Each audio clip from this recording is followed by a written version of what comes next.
Well, today we begin. I'm going to roll this car forward. We're going to start in on its inspection and maintenance. I failed to mention in the previous video that this car has 98,000 miles on it. So this M273 V8 is at a critical point in its lifespan. And you'll get to learn why as we go through this series.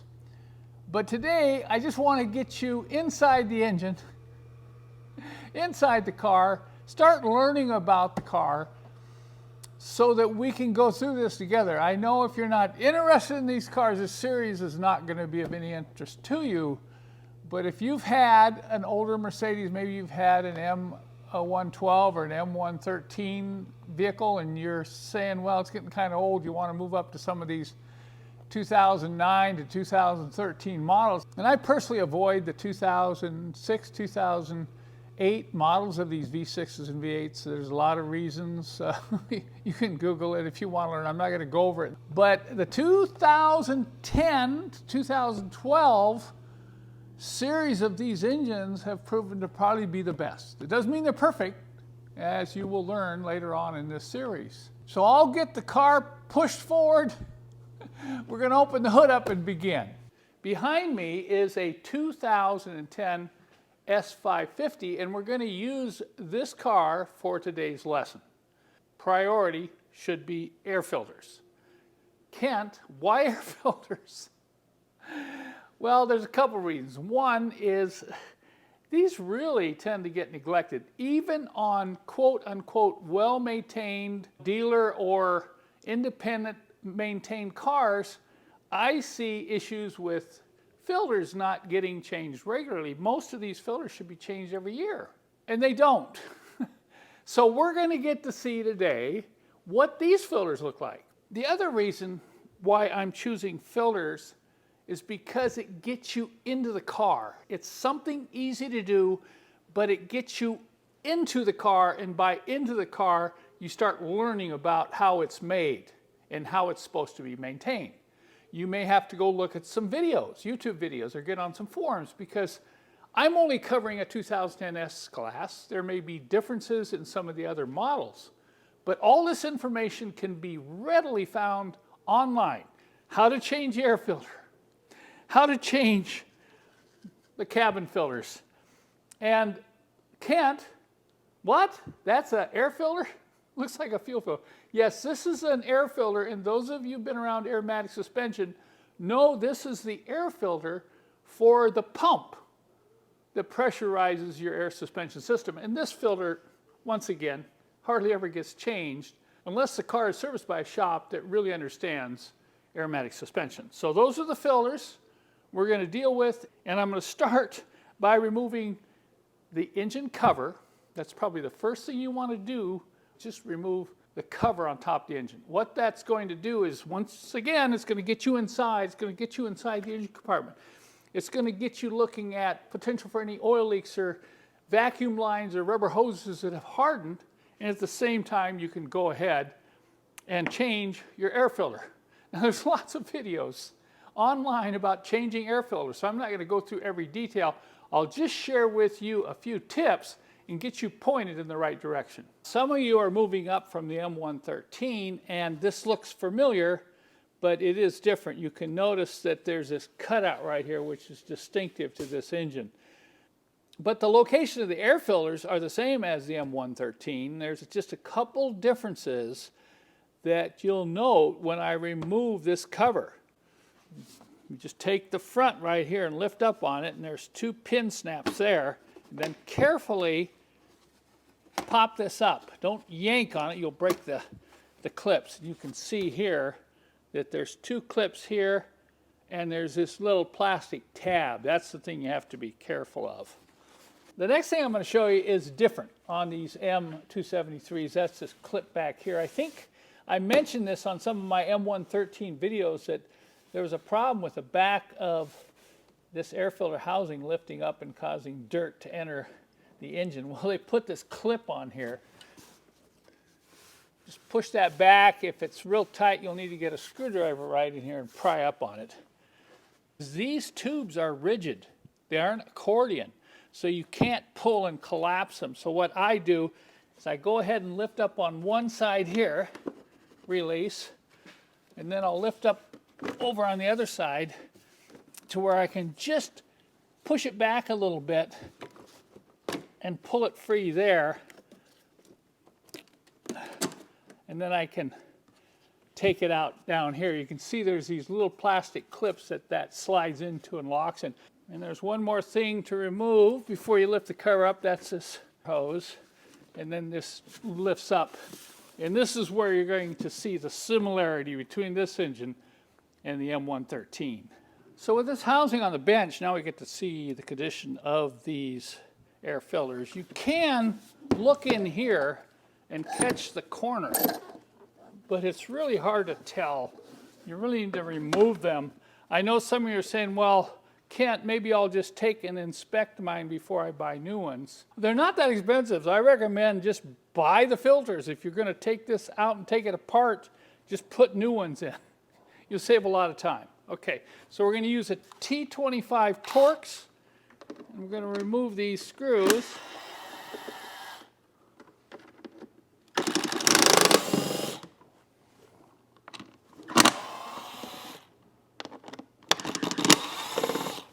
Okay, look at that. All right, looks pretty good from this end.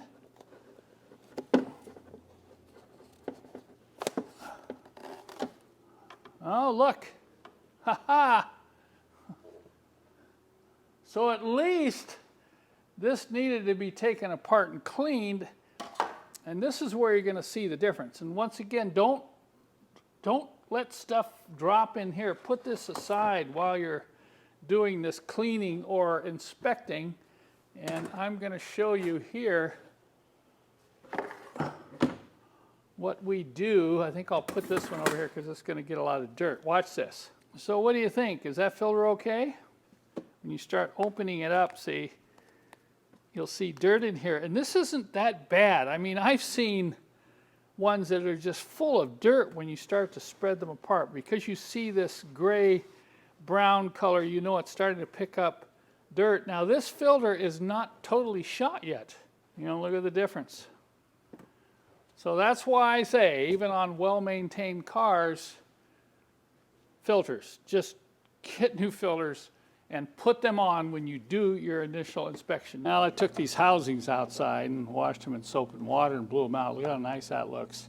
And you'd think that just installing these filters is a matter of just dropping this in and you're ready to screw these together. Well, not so. These are very tight fitting filters, and if you don't get this seated properly, it's going to sit too high. Look at this image here, and you can tell there's a big gap there with this orange edge showing, and that means you did not get it in properly. It should be sitting down almost flush, as you see here, and then you know you're ready to put the screws in. So what you have to do is make sure this drops down in, and you have to roll this edge down like this all the way around, and then when you're fully seated, you can see that you've got less than 1/4 of an inch showing on the edge there.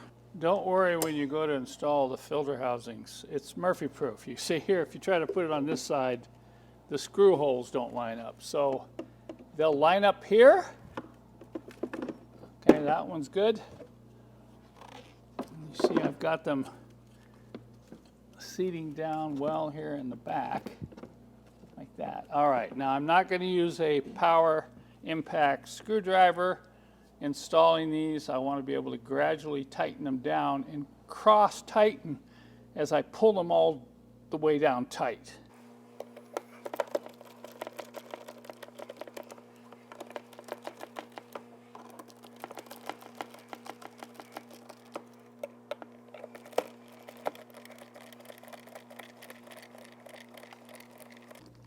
Okay, I'll tighten that a little bit.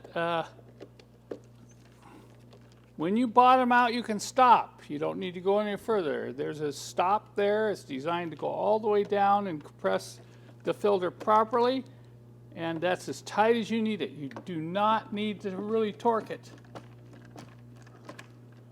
It's a screw going into plastic, and it's not going to loosen up. Okay, that side's done. Now it's time to take a look at the cabin air filter. I'm not going to go through specific instructions. There's so many videos online on how to get cabin air filters out of these cars. It's a matter of removing this panel. And this is the cover plate here. Now, as soon as I remove that, look what we're seeing here. We're already seeing junk. And this is why you want a cabin air filter, but this is specifically why you want to change it every year. Maintenance records show that these were changed about 2 years ago. Remember, these are charcoal filters. That's one of the reasons why recommendation is every 12 months, regardless of mileage, because you're dealing with activated charcoal. But look at how much junk. I mean, if I take and really bang on these, we've got quite a bit of junk there. Looks like may have had this parked under a tree. So you see, this is another good example, even on very well maintained cars. I can't stress it enough, get the car, change the filters.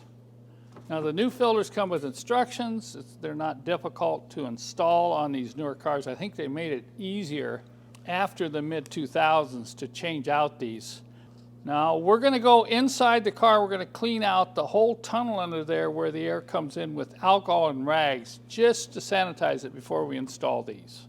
You can see once we got into this, there was a lot of stuff in there. Good thing you're not breathing all that, right? And then using the alcohol and going in and cleaning the tunnel, that's what you're going to get. You're going to get kind of a film of dirt. So it's a really good idea to clean that as well. Okay, changing the cabin air filters in this W221 is about a 10-minute job. So don't tell me you don't have time to do it. Well, you got to see the air filters and the cabin filters change on a W221. Remember, the V6 is going to be very similar to the V8. It's just the same engine with 2 less cylinders on the back. And that's the same with the cars. You're going to see variation between the E-Class and the C-Class and the S-Class. But just do your research. They're really easy. And then some of you are saying, well, what about this filter here, Kent? You haven't shown us how to put that in. I decided I'm not going to do that because it's going to require getting the car up on the lift. This is only specific to those models that have the aromatic suspension. So I'm going to wait to show you how this filter's changed when we get the car up in the air and do some other suspension inspection work. One other thing I need to mention, if you're changing the air filters on your V6 or V8, think this seal right here. Especially if the car is over 10 years old or is over 80,000 miles and you don't know if this has ever been changed. This is not an expensive part. It may appear to look okay, but they do shrink over time, and you definitely don't want any dirt or contaminants working its way past this seal. So this, I recommend highly that you change the seal if it's age appropriate. Now, we're ready to put this back on the engine, right? No, we're not.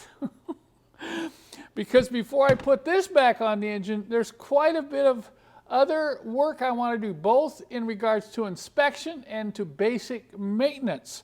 So in the next videos in this series, we'll be working on the engine, and this will sit here on the bench.